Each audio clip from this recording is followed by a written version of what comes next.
हिंदू पंचांगानुसार मार्गशीर्ष महिना हा अत्यंत पवित्र आणि शुभ मानला जातो. हा महिना साधारणपणे नोव्हेंबर-डिसेंबर या महिन्यांच्या दरम्यान येतो.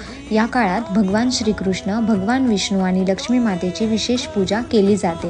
भगवद्गीतेमध्ये श्रीकृष्ण म्हणतात, मासानां मार्गशीर्षोऽहम्, म्हणजे सर्व महिन्यांमध्ये मी मार्गशीर्ष महिना आहे. यावरून या महिन्याचे दैवी महत्त्व स्पष्ट होते. या महिन्यात करावयाच्या शुभ गोष्टी म्हणजे दर गुरुवारी लक्ष्मीपूजन करणे, विष्णू आणि श्रीकृष्णाचे नामस्मरण करणे, दान, अन्नदान आणि गरजूंना मदत करणे, पिवळ्या रंगाचे कपडे घालणे आणि पिवळे अन्न सेवन करणे, घरात स्वच्छता आणि सुगंध ठेवणे. हा महिना धनलाभ, आरोग्य आणि मानसिक शांतीसाठी अत्यंत शुभ मानला जातो.